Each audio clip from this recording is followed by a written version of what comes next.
Hello and welcome back to the Fantasy Playmakers. What's up, guys? For today's video, I'm going to be going through rounds 1 through 4 of ADP and talking about which players I think are going to bust this year for fantasy football. So I'm going to go round by round and pinpoint one player that I just think is not going to live up to their current ADP. That doesn't mean they're going to have a totally miserable season. It just means that I think there are better players on the board with where they're being drafted, and overall, whoever picks them is going to end up being disappointed. And then make sure you guys stay tuned for tomorrow because I'm going to be doing a similar video, but just going through rounds 5 through 8. If you guys watch this and enjoy the content, please just leave a like and subscribe to the channel. I would really appreciate it. And then also let me know your thoughts down below. I'll be responding to everyone who comments. But let's get right into it. Starting off with round number 1. I think the biggest bust from this round is going to be Travis Kelce. He's being drafted as the 6th overall player off the board, and I'm going to give him a little bit of praise, before I kind of talk about why I think he's going to be a bust. But last year, I think it's very possible that he was a top 6 fantasy player last season. Obviously, he wasn't top 6 in terms of points per game, but in terms of his overall value, because if you look at the positional advantage that he gave you at the tight end position, it was pretty significant, and he was averaging more points per game than a lot of the top tier wide receivers. And then you also saw some of those top running back picks like Christian McCaffrey and Saquon Barkley go down with injury. So Kelce ended up being a fantastic draft pick last season, and I don't think there's any doubt that he's going to go out and put together another great tight end season. He has the best shot at being the tight end 1. I do think he's going to finish as the number 1 tight end this year. He's been the tight end 1 in the past 3 seasons, but I just think to live up to this current ADP as the 6th overall player, he's going to have to replicate or even improve on his 2020 numbers, and that was his best season ever. He went for career highs in receiving yards and touchdowns.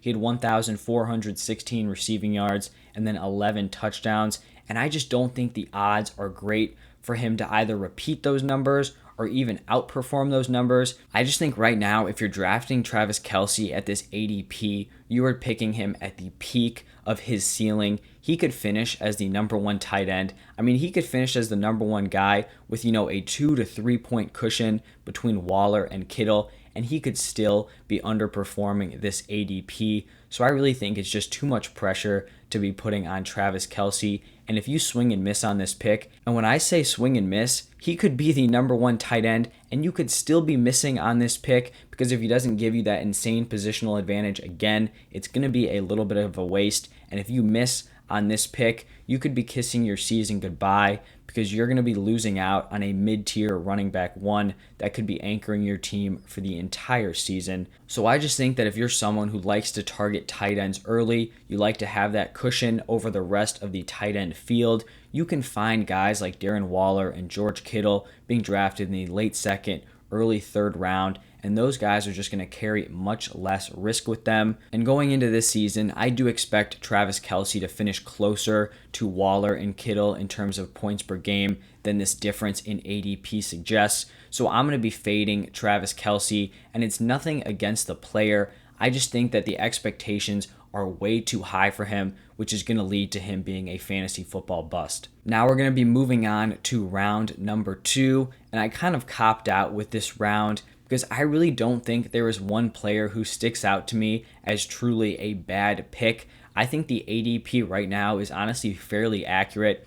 I'm just going to go through right now. So starting at pick 13 through pick 24, it's going to be Calvin Ridley, DeAndre Hopkins, Nick Chubb, Antonio Gibson, Jonathan Taylor, DK Metcalf, Joe Mixon, AJ Brown, Najee Harris, Darren Waller, Justin Jefferson, and CEH. And honestly, that's all pretty reasonable in my mind. I guess the only thing that I could really point out is that I would likely be taking Nick Chubb and Antonio Gibson over at least DeAndre Hopkins, and I'd probably be taking those guys over Calvin Ridley as well. I'm just someone who is very focused on getting running backs early and often, but I don't really think I could say that I expect Ridley or Hopkins to be busts because I don't hate their current ADP.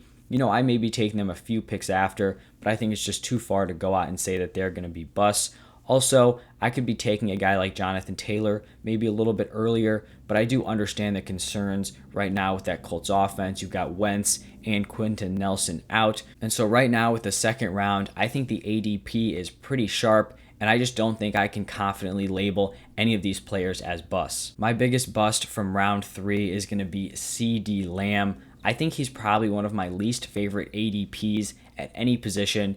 Every single fantasy football player, I think CeeDee Lamb may have the most inflated current draft position. He is a great young wide receiver, and I think he's going to go out and have a very solid season. I have him ranked as a mid-tier wide receiver too, but that is not where he's being drafted. His ADP right now is ridiculous. He's being drafted in the early third round, the wide receiver 9 off the board, and going around pick 25. That is ahead of Keenan Allen, and I just cannot understand the reasoning with his current draft price. And I'm really not trying to hate on CeeDee Lamb because I do like the player. I think he's going to be a great player. He's one of my top ranked dynasty wide receivers, but in terms of redraft, it is just wild. Like I mentioned, he's going ahead of Keenan Allen, who is an established wide receiver 1 on a high volume passing attack, put together a wide receiver 1 season last year, and has a track record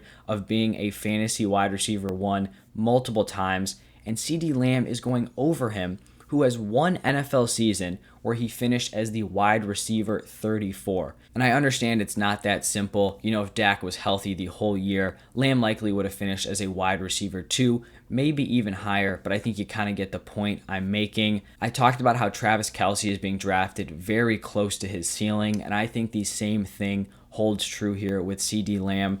Right now, I think he is the second best wide receiver on this team. I don't understand why Amari Cooper is just being totally thrown away. People are just disregarding him. They think CeeDee Lamb is going to come in and just totally take over. Amari Cooper has been the number 1 on that team, and I think he will continue to do it, especially at least for 2021. If you look at that sample size when Dak was on the field at the beginning of 2020, I think that's what a lot of people use to get excited about CeeDee Lamb, and that's also why I think he's going to have a solid season. But if you take the first 4 games of the season, those are the 4 where Dak played the entire game. Amari Cooper averaged over 100 receiving yards a game. He was averaging 12.8 targets and 9.3 receptions. So I still think he is the alpha in this offense, and I just don't think CeeDee Lamb can finish much higher than wide receiver 9 on his best possible season. I've talked about this a bunch, but CeeDee Lamb operates out of the slot in this offense. You have Cooper and Gallup out wide.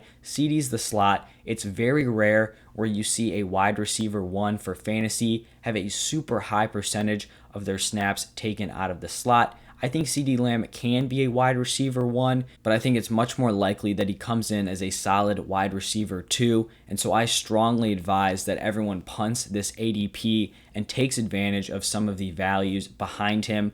Keenan Allen, early third round, attack that. Amari Cooper, mid to late third. I'm all over that ADP. And so CeeDee Lamb is the bust from the third round. Now on to the final round of today's video. My biggest bust from round 4 is going to be Kyle Pitts. He's being drafted as the tight end number 4 off the board, obviously behind Kelce, Waller, and Kittle. And in this 4th round, he's going towards the end of the round. And I'm using underdog ADP just so everyone knows. But I think it's been well documented that tight ends have historically struggled as rookies. It's not a position where you're able to come right in and succeed right away. You typically need to get your feet wet a little bit and really just kind of adapt to the NFL.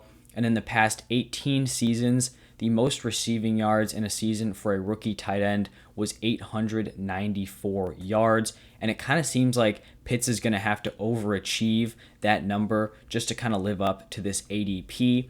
And I looked up the betting odds for Kyle Pitts. I just wanted to see kind of where the market was for his over-under on receiving yards and touchdowns. And right now, using DraftKings, the over-under on his receiving yards is 800.5.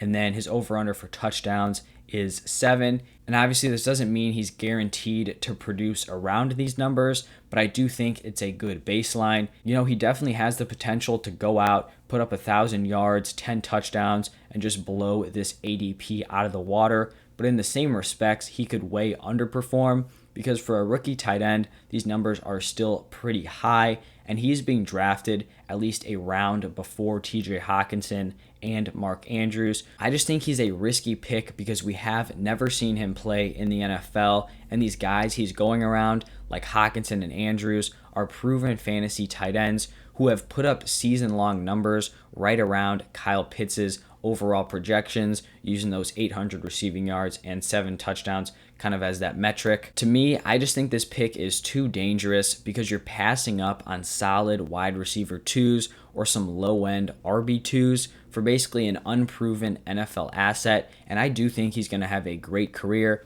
He's one of my top dynasty tight ends, and if he does hit, it'll be a very solid value. But it's kind of been a common theme with the 2 other players I talked about with Kelce and CeeDee Lamb. I think he's going closer to his peak than he is to his floor, and for that reason, I think he's going to lead some fantasy managers being a little bit unhappy with drafting him here in the 4th round. All right, so those were my biggest busts from rounds 1 through 4. If you guys enjoyed this video, please leave a like and subscribe to the channel, and also comment your thoughts down below. Do you agree with these guys as busts at their current ADP, or do you guys have some other players in mind? I want to hear your perspectives. And then also, if you enjoyed the video, stay tuned tomorrow because I'm going to have a similar format, but going through rounds 5, 6, 7, and 8. So keep an eye on that. But that's all I have for you guys today. Thank you for stopping by, watching, and listening, and I'll see you guys tomorrow.